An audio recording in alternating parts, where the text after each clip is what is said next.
niece disappear up the staircase, her heart sinking. The girl still believed living here was a temporary arrangement. Since the scandal broke and her parents were removed from the equation, Lennox had completely stopped communicating her true feelings. The open, cheerful girl Melissa once knew had vanished. "She no longer tells me what she thinks," Melissa murmured to herself, wandering into the kitchen. She missed the days of typical, manageable teenage rebellion.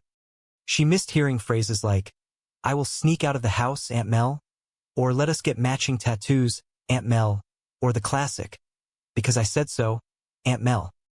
Instead, Melissa found herself playing the role of the villain simply by trying to provide stability. "I do horrible things," she muttered to the empty kitchen, pouring herself a glass of water, like put solid wood furniture in her room. "Clearly, I am an absolute monster."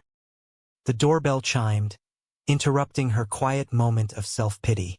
She opened it to find Rhonda Chong, the energetic and endlessly optimistic woman who occasionally helped watch the teenagers when Melissa had evening commitments.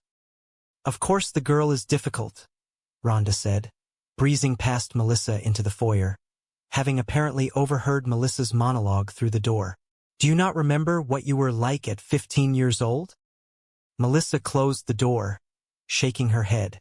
"Not very clearly. I did a lot of sneaking out and making questionable beverage choices back then." She glanced at the clock. "Listen, I am going out tonight. It is my first real date since the kids moved in. So you are staying with them. If you need anything, my number is on the refrigerator." Rhonda beamed, stretching her arms.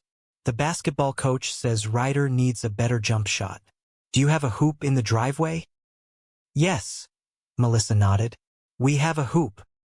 "Excellent," Rhonda said with a firm nod. "We are all about the hoops. So the plan is simple. If the boy has any homework, he will do it. And beyond that, I will just ensure they are good and that they do not torch the place," Melissa supplied helpfully. Rhonda winced slightly. It was just one little single-alarm fire. Melissa leaned against the counter, the memory still fresh and deeply concerning. It happened at his old house, the week his father ran off. Ryder was so angry and confused. He just gathered 20 of his father's expensive designer suits, stacked them neatly on the driveway, added some top-shelf cognac as an accelerant, and lit them all up. "Well," Rhonda said gently, trying to find the silver lining.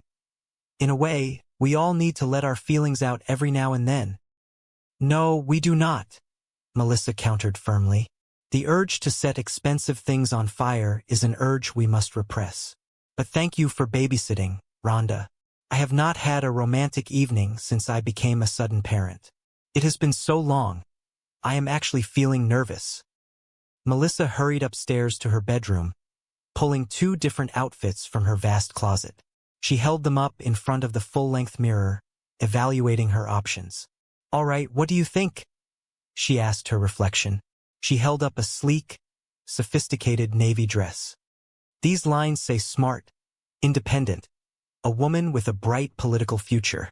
She tossed it on the bed and held up a slightly more daring crimson dress. "But these lines say former bad girl, and guess what? She is back." The doorbell rang again, echoing up the stairs. Melissa rushed down, assuming her date had arrived early.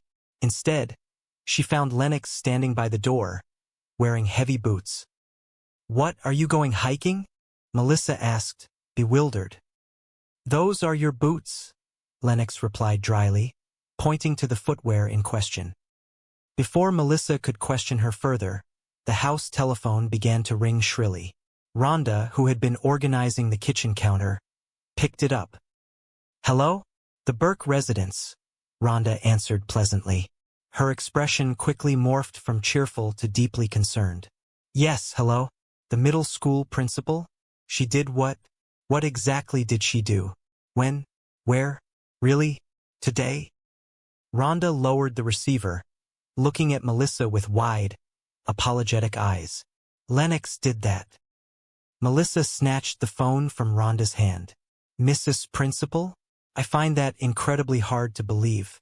No, she did not tell me anything about this. It is not at all typical behavior for her. Of course, I believe you. I know when a situation is serious. This sounds really serious. I am genuinely sorry that this happened. I will talk to her immediately. Melissa hung up the phone, rubbing her temples. I am telling you, this could not have happened. She turned to Rhonda. Guess what? Today at school, Lennox handed out freshly printed flyers containing an original, highly offensive poem rhyming her principal's name in a creative way that did not go over well with Miss Lent. Not to send up a flare of panic. But there is a strong possibility Channel 5 News already has a story on this. Are you sure? Rhonda asked, wincing. Pretty sure, Melissa groaned, sinking onto the sofa. I was just on the air, live, practically denying that my family was entirely dysfunctional. 2 months. 2 months of living under my roof, and she manages to get herself suspended from school. Legal Guardian of the Year right here. Thank you. Thank you very much. Rhonda sat beside her, placing a comforting hand on Melissa's shoulder. I keep telling you, Melissa, you need to hire somebody. An organizer, a professional household manager. Those children are grieving. They need structure, consistent discipline, and possibly professional counseling. And you, my dear friend, simply cannot do everything all by yourself. Melissa straightened her spine, a renewed sense of determination washing over her. Well, maybe I cannot do absolutely everything, but I can certainly do this. It is just a matter of going up those stairs and setting that young girl straight. I have not lost my touch yet, have I? She marched up the stairs, throwing open Lennox's bedroom door. The room was dimly lit, clothes scattered across the floor, and Lennox was sitting cross-legged on the bed, staring blankly at the wall. Why is my mother not here to discipline her own daughter? Lennox asked softly, her voice thick with unshed tears, before Melissa could even speak. The question stopped Melissa in her tracks. All her righteous anger melted away into profound sadness. Because she is locked up in federal prison, honey, Melissa answered gently, sitting on the edge of the bed. She noticed a photograph taped loosely to the mirror. It was an old, faded picture of Melissa and Lennox, laughing wildly at a music festival. Do you remember you and me at that concert? Melissa asked, a soft smile touching her lips. I just found this old picture in a box downstairs. Lennox rolled her eyes, maintaining her defensive posture. Oh, you mean the one that was hanging very obviously in the hallway outside my door? Not obviously, Melissa corrected gently. Affectionately. That was some night. Huh? We had so much fun. Where exactly are we going with this? Lennox asked, crossing her arms over her chest.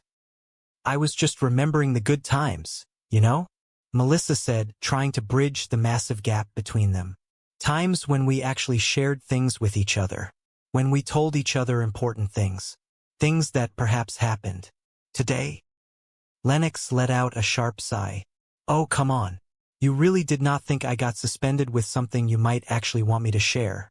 Did you? Fine. Okay, I will share this with you. Miss Lent is a tyrant. Well, why could you not have just called her that? Melissa reasoned, feeling exasperated.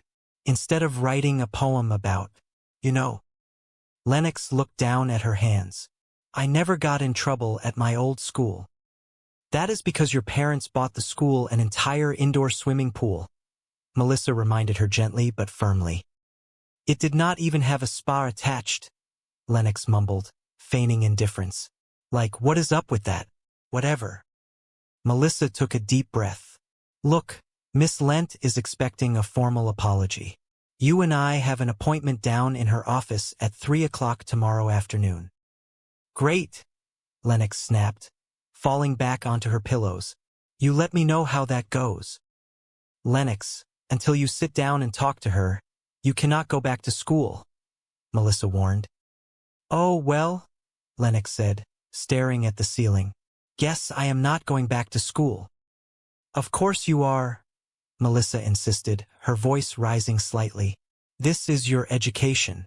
Nothing in the world is more important. The doorbell